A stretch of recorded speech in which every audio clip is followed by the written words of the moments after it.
I'm Dr. Peter McCullough, and I'm an internist and cardiologist, an academic physician, professor of medicine at Texas A&M College of Medicine on the Baylor Dallas campus.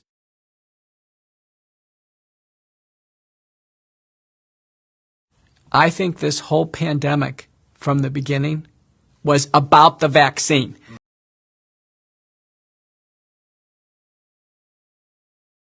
So I think all roads lead to the vaccine and what it means. There are already places in Southeast Asia and Europe, they're laying the groundwork for a compulsory vaccination. I mean compulsory. That means somebody pins you down to the ground and puts a needle in you.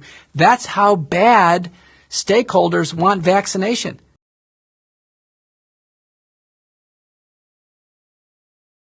Listen, that's not of cost. You don't have to pay for it. It's all provided. There are people or stakeholders, they do want a needle in every arm. This needle in every arm is a very important moniker.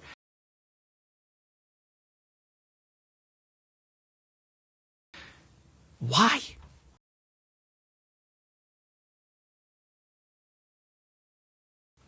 Why do you want a needle in an arm? Let's take COVID recovered. Can't get the virus, can't receive it. It has nothing to.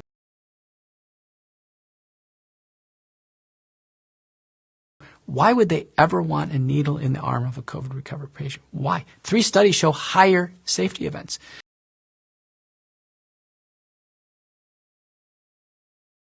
See, the tension that Americans are feeling right now as they're trying to keep their jobs and go to work is they know they can die of the vaccine.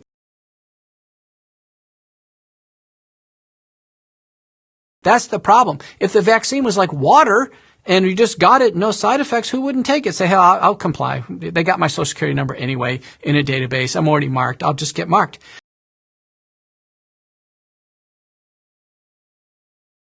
But no, there's something very unique about this vaccine. It's something about injecting something into a body that is so important to stakeholders that it doesn't matter. Kids 12 years old told they can make their own decision on this?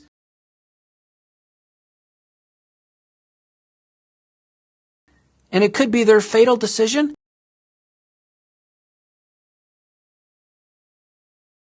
Think about that. North Carolina just passed that. Oh, kids 12 years old can decide on their own.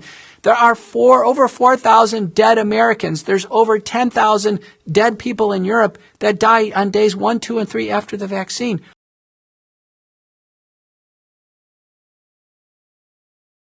Why are we pushing this in a way where people's jobs and their education and their livelihood decide on a decision that's potentially fatal?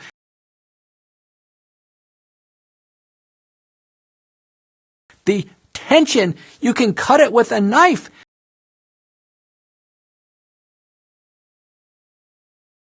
There are parents that say, listen, I want my kid to go to college this year, but I don't want to lose him to the vaccine.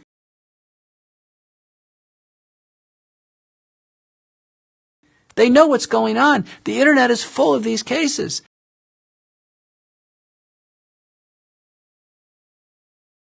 Blood clots, strokes, immediate death.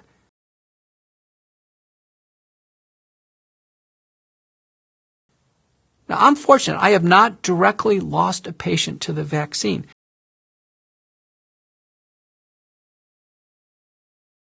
I told you, most got vaccinated in December, January, February.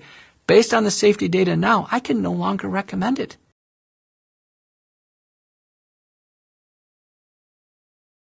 I can't recommend it. It's past all the thresholds to being a safe product. It's not a safe product. None of them are.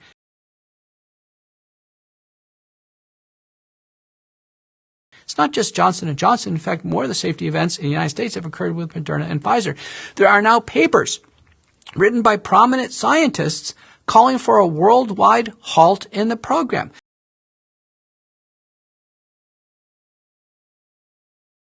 There are prominent virologists, many of them, including Nobel Prize winners, who have said, listen, if we vaccinate people and we create a very narrow, incomplete library of immunity, which is what the vaccine is, the vaccines are all targeted to the original Wuhan spike protein, which is long gone. That's extinct.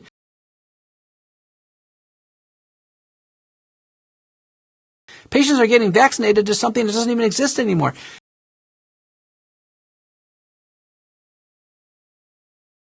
That Wuhan spike protein is gone. We're hoping the immunity covers the other variants.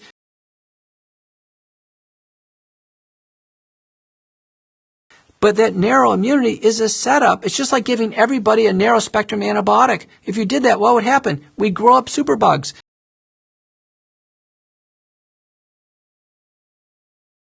There are warnings out there saying, don't do this. Don't vaccinate the entire world. All we're going to do is set ourselves up for a superbug that's going to really wipe out populations.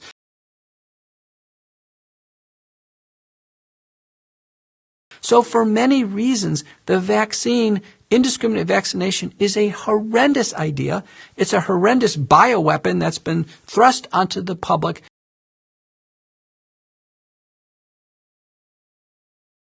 And it's going to cause great personal harm, which it already has. Thousands of people have lost their lives. I've never lost a direct patient, but I've had my patients lose their family members, lots of them. I've filled out a safety report on a patient who developed blood clots after one of the Pfizer Moderna vaccine. And I'm telling you, it took half an hour to do it. There was many pages, and each page said, warning, federal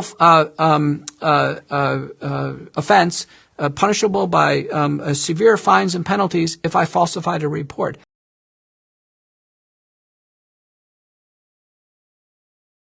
All those thousands of Americans that have died with the vaccine and hospitalizations in the database, I think, are real.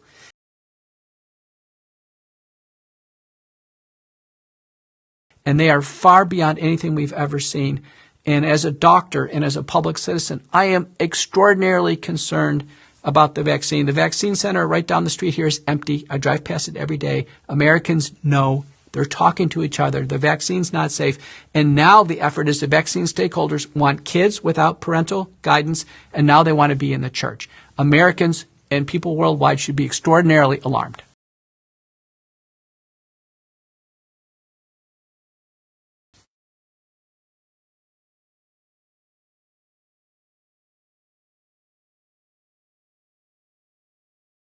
I think it's about what the vaccine means. And Whitney Webb gets credit for this. Back in April, she said, aha, I figured this out.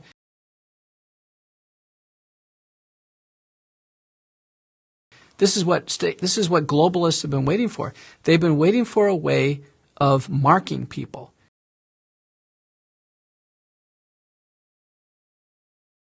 That you get in a vaccine, you're marked in a database. And this can be used for trade, for commerce, for behavior modification.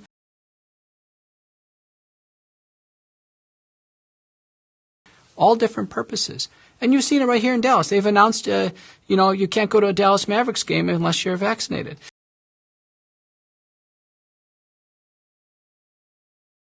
You've had people say, listen, you have passports. You had colleges today announce that they're not going to give any credit to natural immunity. Every scientist in the world knows that the natural immunity is way better than the vaccine immunity.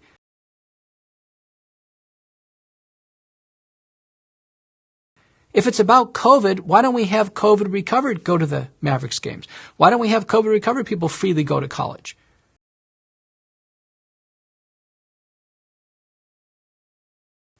Well, why do we have to have faulty vaccine immunity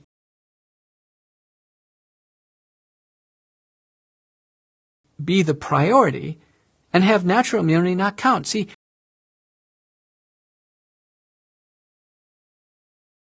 these types of things make me think that Whitney Webb is correct. This is actually about marking.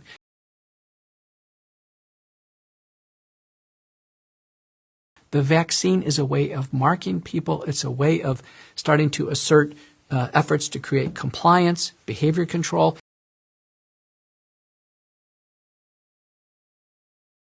Don't forget, the vaccine is just a starter.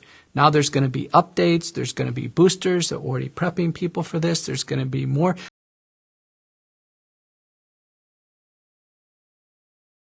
The vaccine manufacturers are all linked. They're all uniquely indemnified. What medical product is there indemnification where something happens to you, you don't have any recourse?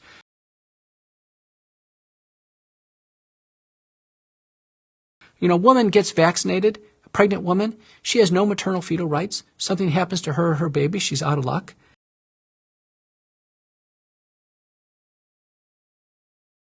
This is extraordinary what Americans are doing. It's absolutely extraordinary what's being thrust upon us now.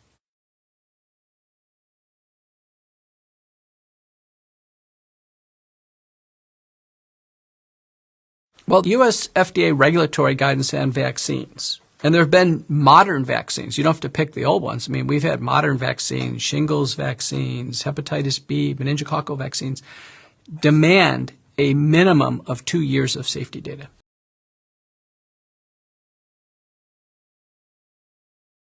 Years by regulatory. In fact, these are kind of written and codified into the regulatory rules for the manufacturers.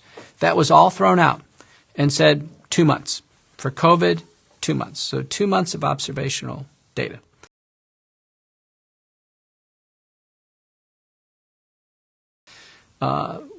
This idea that we could vaccinate people that were not even tested in the trials, that has never been done before.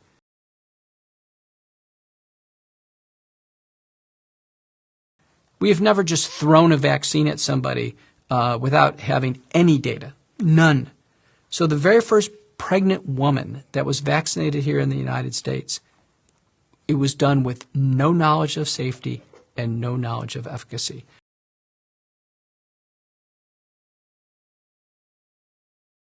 And the argument that we've heard is, well, COVID-19 is a bad illness. 600,000 people have died. The vaccine could help them. We should give it a shot. Come on, we should just give it a shot.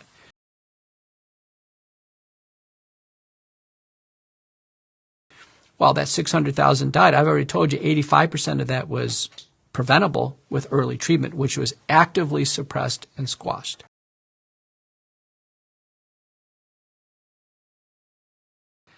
And not only that, is if this vaccine can help them, the vaccine better be safe. It better be safe. And my comments on the vaccine are safety, safety, safety. Let's see it.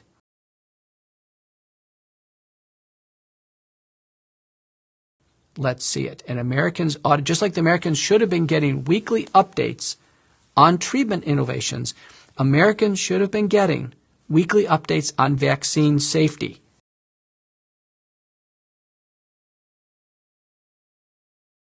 Very important. Weekly updates from our federal officials on safety.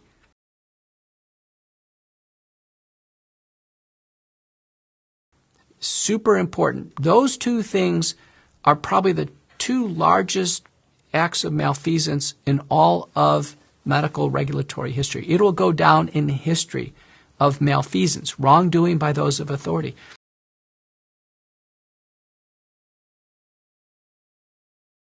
How come there was no updates on treatment and no promotion of early treatment to reduce hospitalization and death?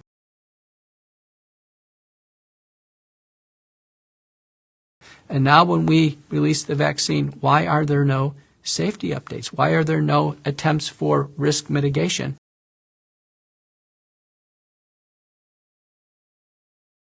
In terms of making the vaccine program safer.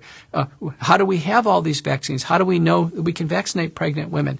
We know because of years and years and years of safety data. Before a vaccine has ever been injected into a pregnant woman, it's probably been tested for decades before we try it in a pregnant woman.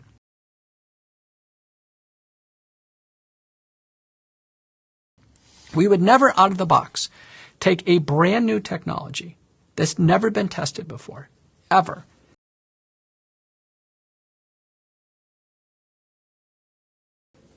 and we know that the vaccine technology produces the dangerous spike protein. It produced the Wuhan spike protein, the spicule on the ball of the virus itself.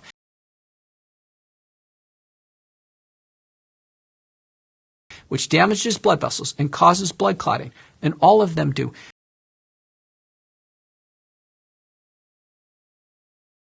We would never unleash that into a pregnant woman's body. Americans have to understand something is very wrong what's going on. What's going on now in the world, these are examples, are clear-cut examples of wrongdoing that is at such a high level. The groupthink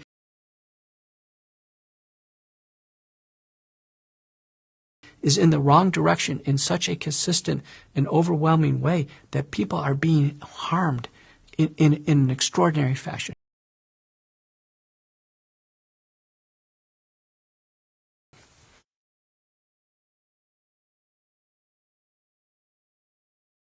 To make the problem worse than what it is, many methods to make the case count look higher than what it is, make the mortality numbers look worse than what they are.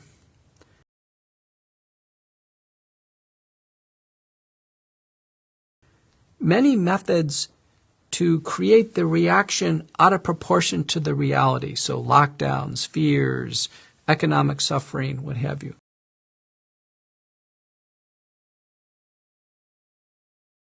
All of these things making the pandemic way worse than what it is, okay, to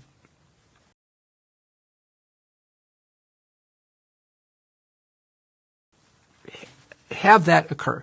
More fear, suffering, hospitalization, death, loneliness, lockdown.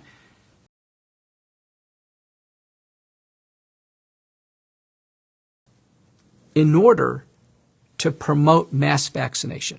These two are tightly linked. Now, mass vaccination, at all costs, the world must be mass vaccinated. And human beings on Earth ought to understand at this point in time what we're seeing is unprecedented. It became known the virus was going to be amenable to a vaccine somewhere around April, May. And at that point in time, therapy was suppressed. Everything, nothing could be published. Everything, the fake Lancet paper.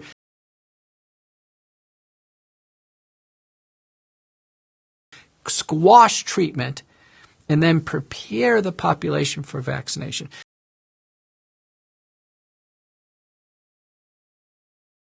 Once the vaccines come out, they're short-tracked. There's all kinds of enthusiasm regarding it. Needles in all the arms, trucks rolling, Americans cheering, and then the mass vaccination program starts off.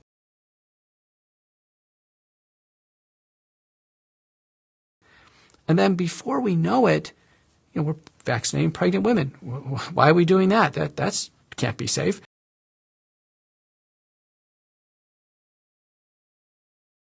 Now we're going to vaccinate COVID recovered patients. Wait a minute. They have complete and robust permanent immunity. No one's ever challenged the immunity of a COVID recovered patient. Why are we vaccinating them?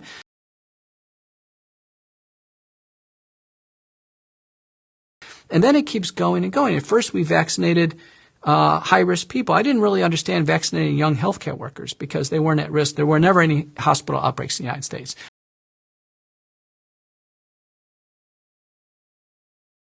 The only thing that was clear, nursing home workers gave it to nursing home patients. We knew that. So nursing home workers should have been vaccinated.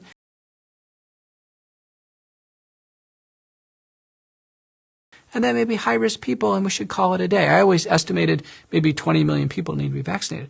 But that didn't seem to satisfy the vaccine stakeholders,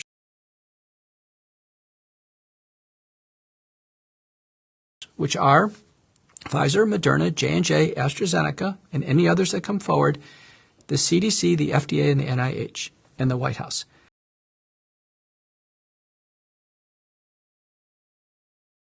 Massive vaccine stakeholders. You could throw in Gates Foundation, World Health Organization.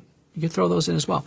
Massive stakeholders, and they wanted everybody to be vaccinated without exception.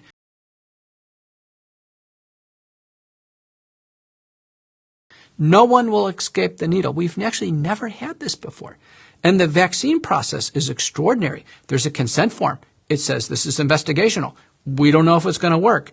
There's only 2 months of data. The side effects could be a sore arm all the way to death.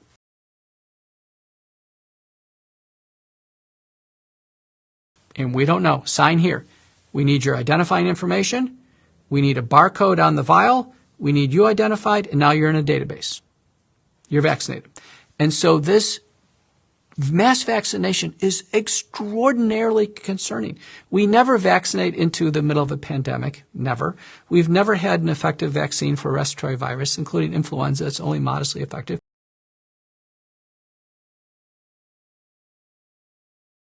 We knew from the published data that the attack rates in placebo and the vaccine arms were less than 1%. So we know that the vaccine can have a less than 1% effect in the population.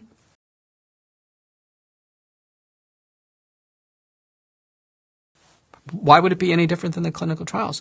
We knew from the clinical trials that it didn't stop COVID-19, so people can get COVID-19 anyway.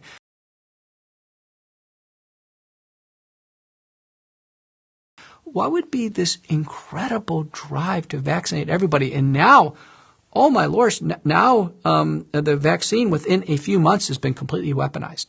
Now travel is related to the vaccine. People can't go to school without the vaccine. People are losing their jobs without the vaccine.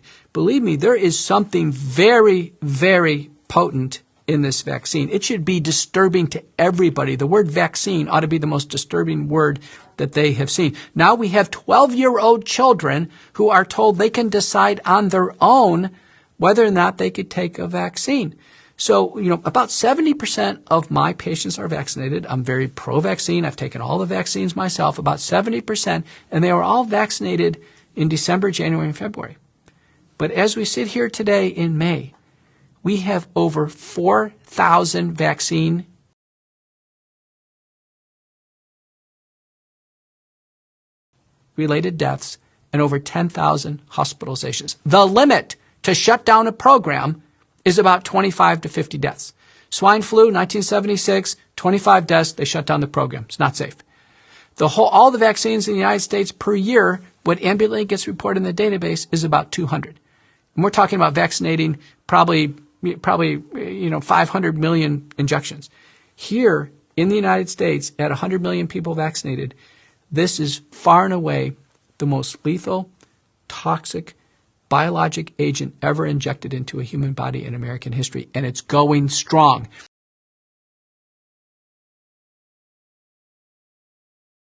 With no mention of safety by our officials, with wild enthusiasm by our hospitals and hospital administrators, with doctors supporting it. Doctors are saying now they won't see patients in their waiting room without the vaccine.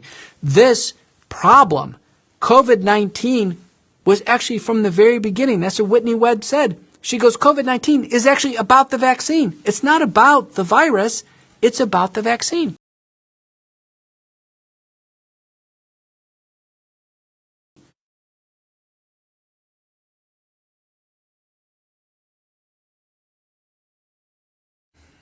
My personal situation, professional situation, is a position of strength. And those who've attempted in any way to pressure, coerce, or threaten me with reprisal have paid an extraordinary price.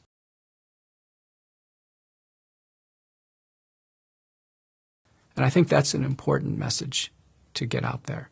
There is a position of strength based on principles of compassionate care and of the Hippocratic Oath.